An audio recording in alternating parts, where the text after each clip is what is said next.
Hello and welcome to the Gooner Talk, back again with you guys for another episode of our Raw Reaction series, joining you every single morning at 8 a.m. Bar Sundays. I'm trying to take Sundays off, so apologies that there was no show yesterday, but I think it's a good thing to try and take one day off at least a week. So I hope that you've forgiven me for that. That said, we did do a show yesterday, which means I kind of got to start off the show with a little bit of a moan. Because yesterday we did a show with Shaheen and Lev from the Arsenal Lounge, two good friends of mine who have very differing opinions to me on a lot of topics, which is why I kind of appreciate the conversations, because it opens up a different kind of, conversation around the club that I enjoy. I like having back and forth. I like discussing topics that I don't agree with on certain things with people. And it was a real shame because some of the comments from the video, people saying, they switched off early, or, that they were quite insulting towards the guests. I found that a bit hard to take because, I thought we'd built a bit of a community that was more open to differing opinions. I mean, if it gets to the point where you've left a comment on a show that says you've had to turn off, one, you've not watched the entire show, so you've not even given it the chance to know whether or not they, have changed your mind or anything else. And also, the whole point of this channel was always to open up differing opinions, to be grounded, to be fair. And it might be that other people come on the channel with a different point of view to me. But the point is that if you disagree, leave a comment explaining why you disagree. Leave a comment explaining why you think they're wrong and that you have an opinion that you think is right. You don't have to go into the comment section and go, don't like these guys or don't agree with these views. Tell me why. That's what I'm interested in. That's what the whole point of an open conversation is. So that was a bit of a frustration for me. But there were still some really nice comments as well, which I know that Shaheen and Lev would have very much appreciated. Anyway, there's my little morning moan on a Monday out of the way. Do drop a like on the video if you enjoy the daily content and being updated on all of the latest Arsenal transfer news. It is very much appreciated. And subscribe to keep up to date with everything as well. We're doing tactical breakdowns throughout this week. We've got another podcast planned on Wednesday for you guys. I'm sure you'll very much enjoy. But without further ado, let's say good morning to people in the chat box. Hope you're doing good and well. Let's say good morning to Simon getting in there first. Matt G, Triple A. Good morning, guys. King, Olu, Nikolai, Anthony, Marcus. Hope you're doing good and well. Des, Ian, Jose, Leopold. Good morning, guys. Perez, Damien, Colin, Answer. Hope you're all doing well. Paul, Colin, Trevor. We've got Harvey and Stevie and Dylan and Bracket Busters.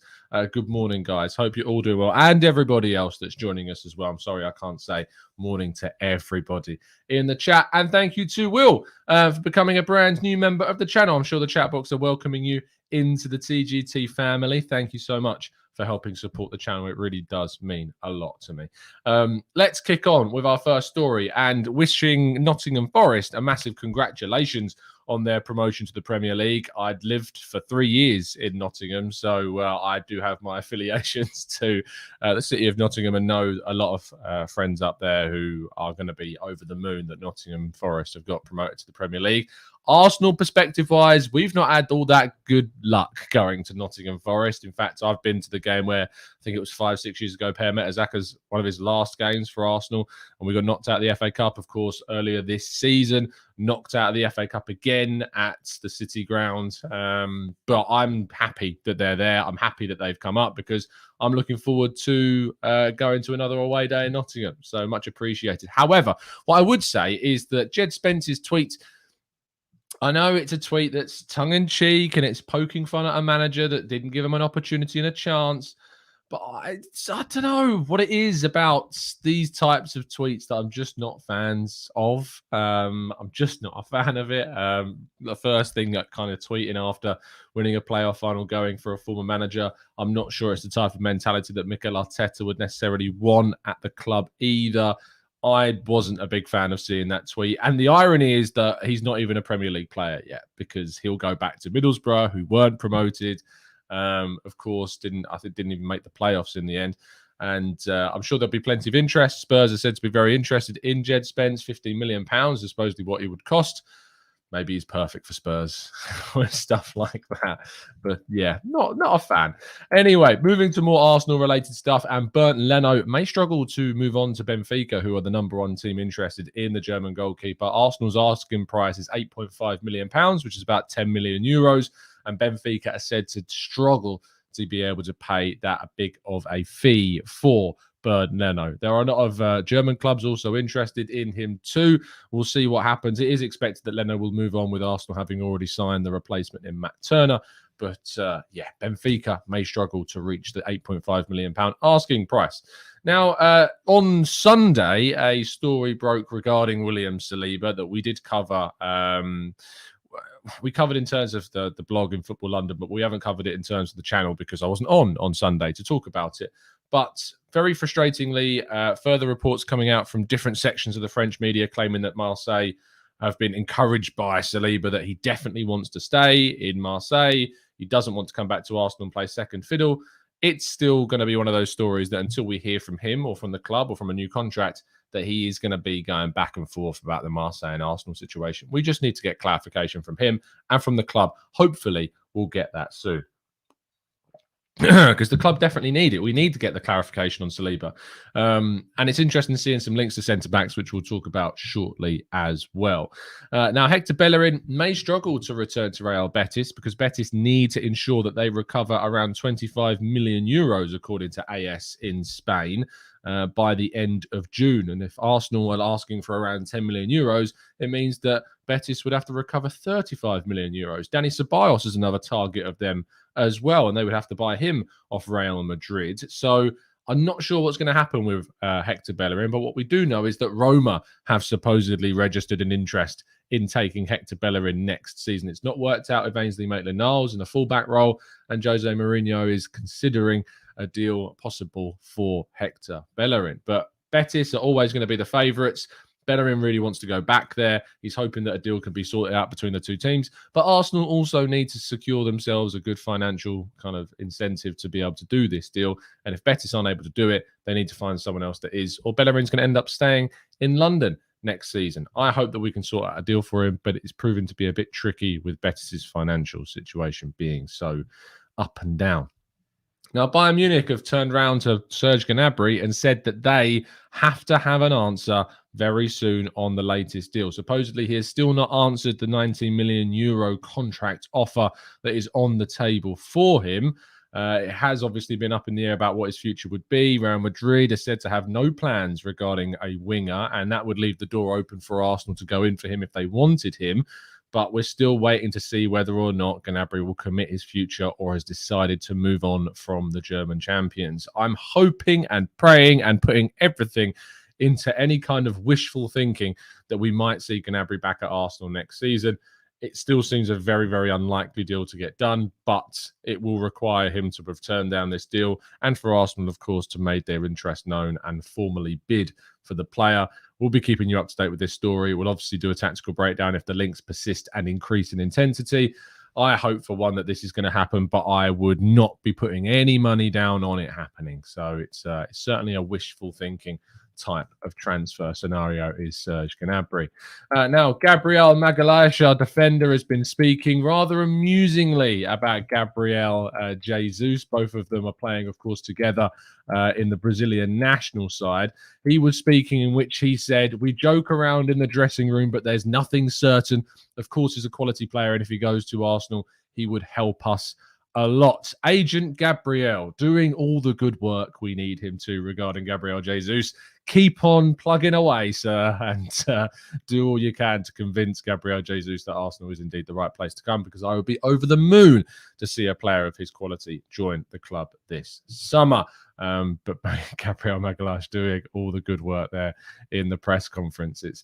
I said we'd be talking about centre-backs, and I wasn't lying. Clement Lenglet, who is said to be available from Barcelona this summer, and Arsenal are being credited as one of the interested parties, along with a number of Premier League sides and other teams in France and Spain. I do not want Clement Lenglet at Arsenal. I think he's the type of player that would cost a certain figure that you pay for more of a starting centre-back. He's got too many errors in his game, and he's just not pushed on from when he left Sevilla to move to Barcelona. He was very, very highly rated when he was younger, playing in France, went to Sevilla, pushed on even further, but just has not worked out at Barca. Would certainly be a competitor for Gabriel if he was to join, but I just don't think he's the right player by any shape or form. But it did spark the idea of asking you guys in the chat box about your thoughts on the centre-back position this summer. I asked the question for the chat box: is the centre-back position an area that you think is a necessity to strengthen in the summer, assuming so that Saliba remains? And 24% of you only have said yes. 76% of you have said No, I'm not surprised by that. What I would say is that I would be open to seeing a signing on the lines of a Kalidou Koulibaly, someone more experienced to come into the defence and marshal them, give them that, that guiding presence, the leadership that we may need in that position. Because we've got three very young players in Saliba, Gabriel, and Ben White. We've obviously got Rob Holding there, but he's not of a level that I would want being the most experienced player of the four. So I have more of an openness to the idea of bringing in someone like that, but certainly not Clement Lenglet, not one that I don't think would be the right one. Moving on to one of our primary stories of the day, and that is Fabian Ruiz. Now, Fabian Ruiz has been linked to Arsenal, was linked to Arsenal ahead of the summer window opening a fair few weeks ago. It was said that he might be available for as little as £16 million. Now, he has now just recently rejected a new contract offer from Napoli. Really good, strong central midfielder. Not the quickest. Certainly not the quickest by any means. Very similar to Xhaka in terms of kind of profile, but he is better than Xhaka in almost every single area. Better passer, better defender of the ball, better progressor of the ball. I just think he's a serious upgrade on Granit Xhaka if we were to go and get someone like him. That said, his form did dip towards the end of last season, a really strong first 2/3 of the campaign, but certainly the last third of the season did dip in terms of form. Perhaps that was to do with the contract situation and kind of how uncertain it was, similar to how Tielemans has also seen a dip in his form this season. But I mean, £16 million for Fabian Ruiz, I think, is an absolute bargain. When you consider the idea that we'd go for someone like Houssem Aouar, who I'm just not a big fan of, for 12.6, when someone like Fabian Ruiz is supposedly available for 16 million quid, it's an absolute no-brainer for me to go for someone like him. I hope that I hope it's a player that we move for. We'll have to wait and see. We've been linked to him, and he's recently now turned down this contract, leaving the door open to a potential signing this summer. And that completes all of today's stories. Not massive amounts to discuss, but it does mean that we get to put some more time into you guys and the chat box. So if you have indeed got any questions that you'd like to see come into the chat box and be answered, start throwing them in there now. I know that some of you are very tactful with this. You get them typed up, copied and pasted, and then as soon as I talk about questions, smashing them into the chat box. So much appreciate that. If you have indeed dropped a like on the video, thank you. If you haven't, please make sure that you do, and subscribe to make sure you're seeing all of these videos come up in your subscription boxes every morning, Monday to Saturday at 8 a.m. Let's jump to the chat after this short break and to answer your questions.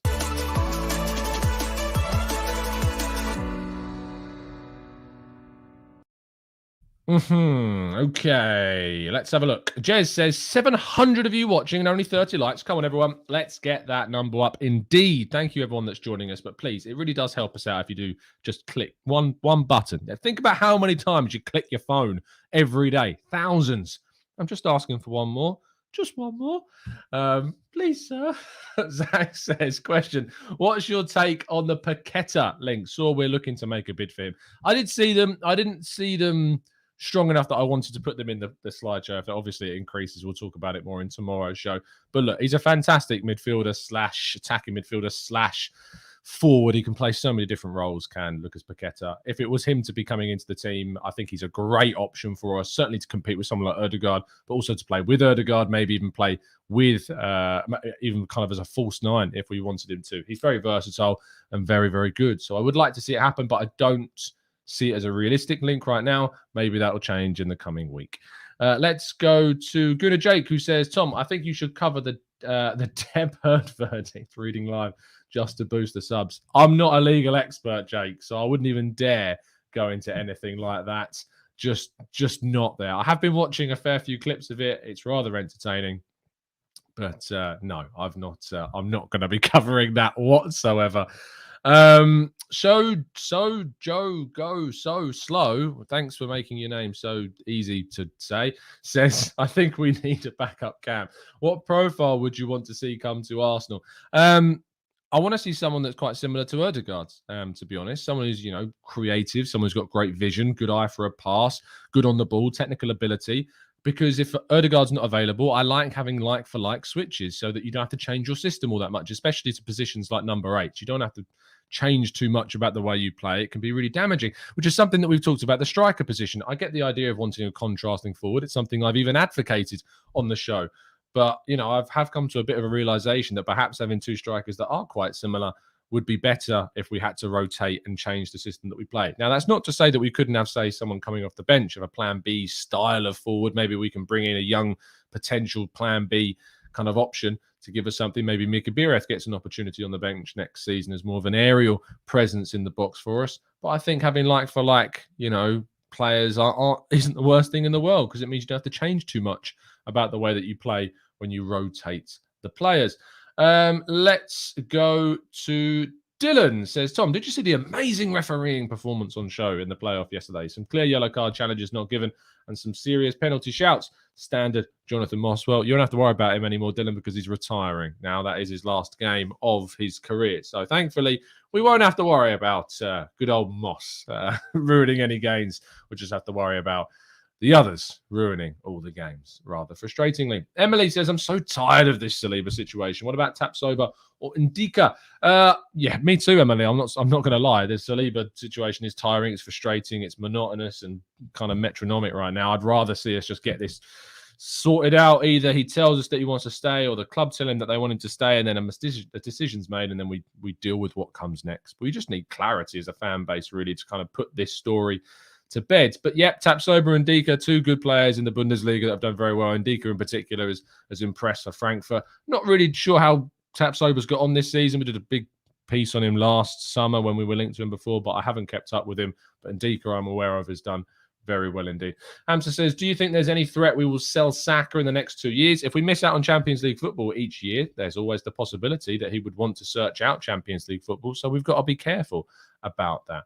Abo says, Arsenal need to go for Mane. Last year of his contract, 25 million offer for Liverpool, offering 250k a week. Imagine Mane, Gnabry and Tielemans, Basuma, Hickey.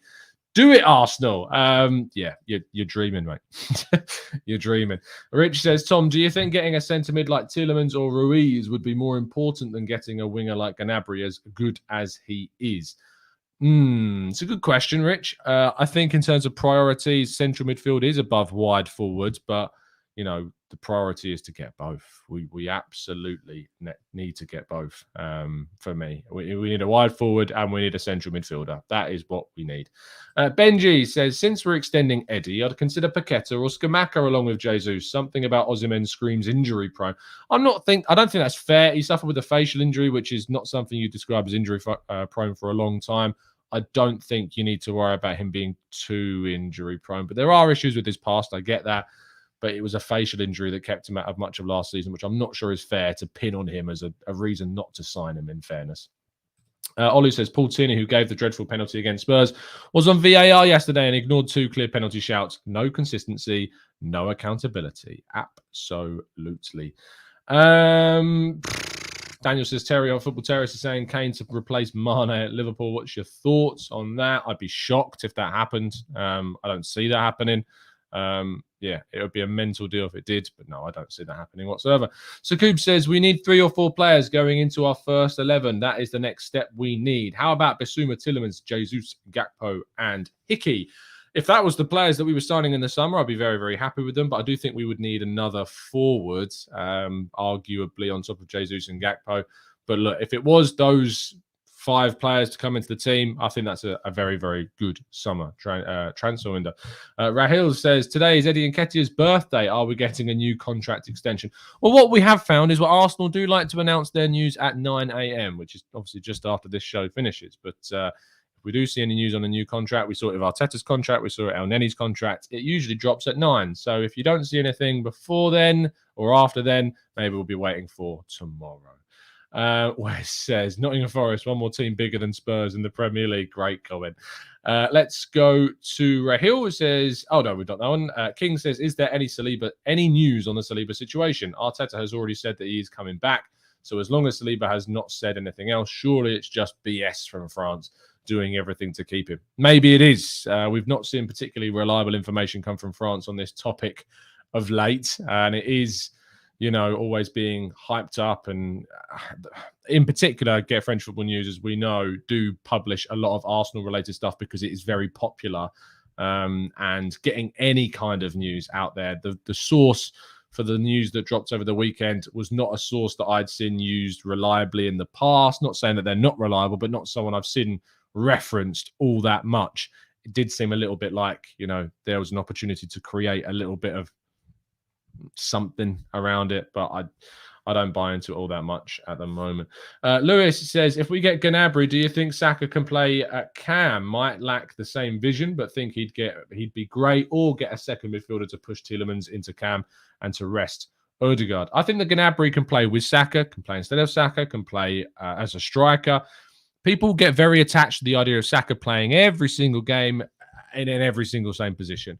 We need to look at the Manchester Cities and Liverpool of this world and realise that, Diaz, Grealish, Foden, Mahrez, but even Bernardo Silva, players like even Salah at times, Firmino, they get dropped, they get rotated, they get put on the bench for certain games. That can happen. If you've got the strength in depth, you can rotate, you can change. It doesn't mean that you have to play them all the time. And I think that Saka's versatility makes, and Gnabry's as well, to be fair, both of them can play across the front three. I don't see why you couldn't do that with both of them.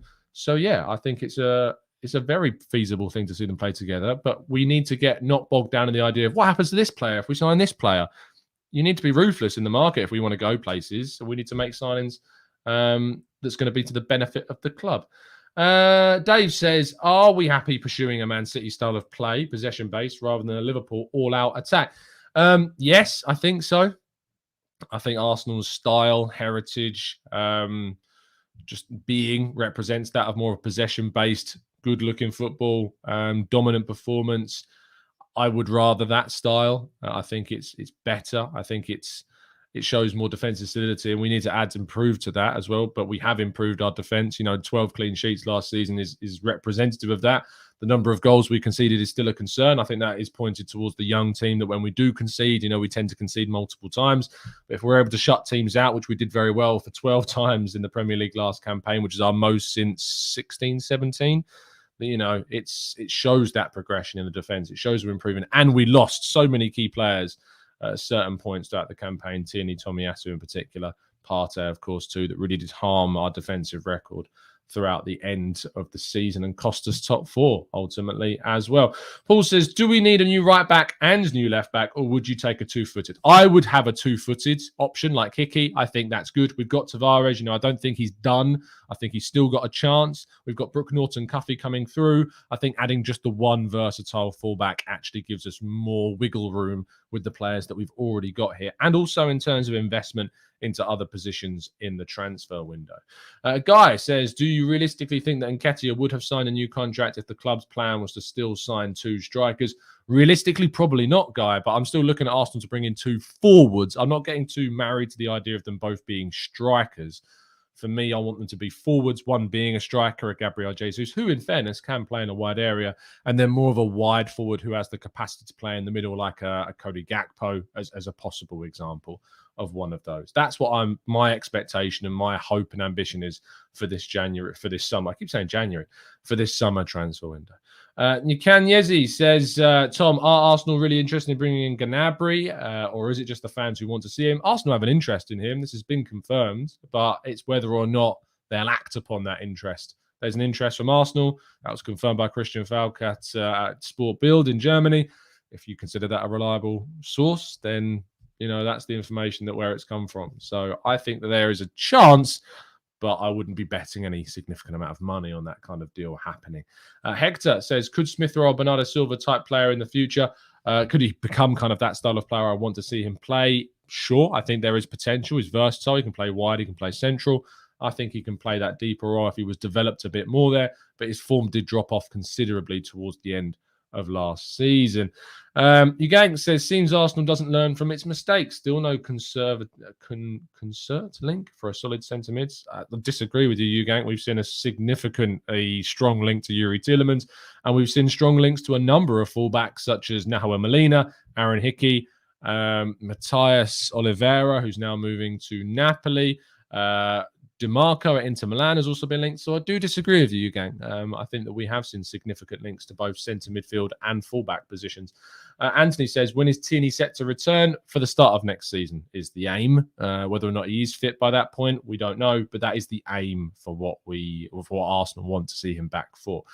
The Robots Will Eat You says, Tom, do you ever see us challenging for the title under these owners and the strategy that we've seen from them for years now? Realistically, it's very difficult to see Arsenal challenging for the title whilst, Man City and Liverpool are at the level that they are.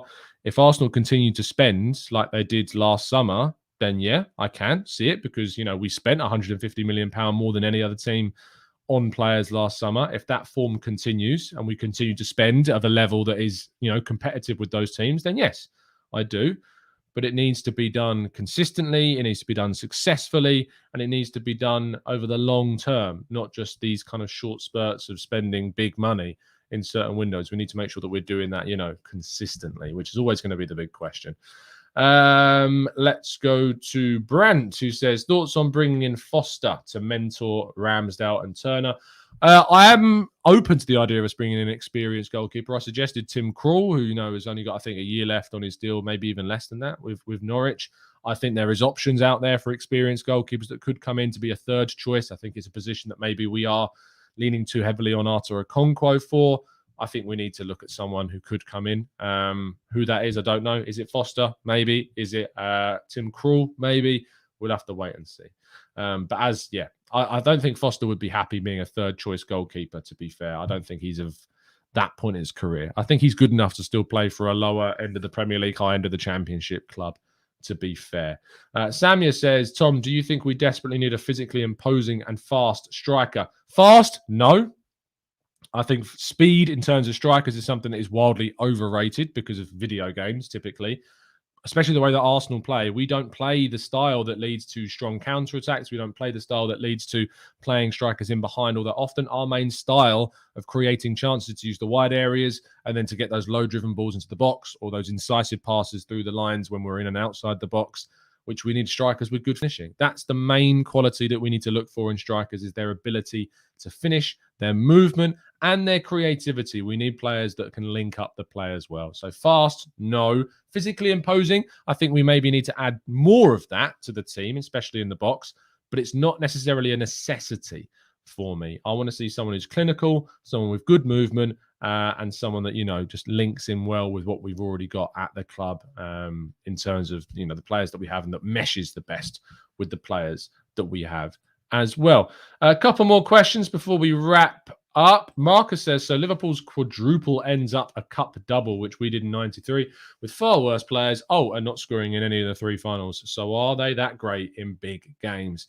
They've won the Champions League. They've won plenty of cup competitions. They are certainly capable of winning big games, but you can't win them all, and they came up against a very, very good Real Madrid side in the end. That Real Madrid team is in my view, probably the best in Europe this season.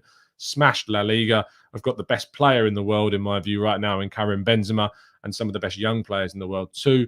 They've got the best midfield, Casemiro, Modric, and Kroos. You don't get much better than that, and they just look ageless despite how old they actually are. So I think they're a deserved winner of the competition, and deserve, everything that all the plaudits that they're getting for it as well. Let's go to Salm, who says, I would buy Lewis Dunk as an English replacement for Holding at centre-back. Depending on his contract, Brighton do tend to ask for a lot of money for their defenders. I remember they turned down a 40 million bid from Leicester for Lewis Dunk. So who we would end up getting from there and what price it would cost, I don't know. But it would cost quite significantly, I think. Let's see if we missed any decent questions before we wrap up. Pepper says, I know we spent the most of last summer, but how much do you think that crop of players we bought are worth now? Wow, Ramsdale's worth more. Ødegaard's worth more. Tomiyasu's worth more. Ben White was bought for a figure that he has to kind of reach. That was certainly more of a potential signing where you had to pay that figure to get in an English centre-back of that age from another Premier League team. So I don't think you'd get more than 50 mil. I think, that value is there as kind of a bit of a target right now. That's just what you had to pay to get him. Who else was there? Tavares. Tavares was bought for 7 million quid. He's got Premier League experience now and he's under a long-term contract. Even though he had some really poor games, he had some very good ones in the first half of the season as well. I think he'd go for more than 7 million. Lokonga, I think probably around the same price. So, we've certainly, those players, Pepper, are worth more on the whole that we paid for them during that summer window. If I was to put an estimate on that group of 6 players, you'd be looking upwards, I think, of 200 million as a collective. When we spent 150 million on them, I think as a collective, they're worth over the 200 million mark now. So I think we've made some good investments in those positions. Let's go to Ado, who says, morning, Tom. I think we can challenge for the title, even with City and Liverpool. We need United, Chelsea and Arsenal to improve so that we can take points from one another. It's a really good point to bring up. You know, at the moment, Liverpool and City blitz the league by beating everybody. The best chance that Arsenal have is, you know, other teams getting better, still being able to beat those teams, and City and Liverpool dropping points to those sides. Also, the age of certain players in their sides, Van Dijk, Mane, Salah, you know, they're not getting any younger, and Mane looks like he could be moving on. Manchester City as well, you know, you've got players there that are also of the older end of the spectrum, Gundogan, De Bruyne. They've already lost Aguero, of course, they could be losing Jesus, but they are bringing in quality in Haaland. So it's never going to be easy. Never, ever, ever going to be easy. It's going to require consistently good decision-making, and it's going to be requiring significant investment to be competing with those types of teams. Manu says, shout for the most exciting under-23 showing in Europe. Wow. I mean, Arsenal's under-23s are very, very good. Manchester City's are very, very good. Chelsea are also very, very good. But I don't know my European under-23s. Barcelona have had some great talents come through recently. La Masia certainly turning things around compared to the last decade. Really have started to turn things around there. So you maybe have a look at someone like that. French clubs, of course, have always been really good at producing young talent. Italy have a bit of a problem right now with their youth production. It's not looking as exciting as certainly plenty of other countries like France and England. Even Germany, I look towards Germany, I'm thinking what players are coming through. You know, you've got the likes of Musiala, etc. But beyond that, I think there may be a little bit of a dip for Germany too right now. But certainly England and France, very, very much impressing right now. Belgium have also got some really exciting youngsters too, to be fair, Manu. We are going to absolutely wrap things up there. Thank you so much, guys, for tuning in. We will be live on the Arsenal Way at 10 a.m., so just under an hour and a half's time. If you aren't subscribed to the Arsenal Way already and joining us at 10 a.m. every day on top of this show, make sure you click the link in the description. It will take you to my link tree and you can find the Arsenal Way from there. Thank you to everybody that's joined us today. Hopefully there'll be another show for you this afternoon. Not sure what, but hopefully there will be another. But obviously I'll join you tomorrow morning as per to bring you all the latest Arsenal news and updates. Subscribe to the channel if you are indeed new around here, and turn those notifications on so you never miss a show. Thank you for joining me. I'll see you soon. And as always, up the Arsenal.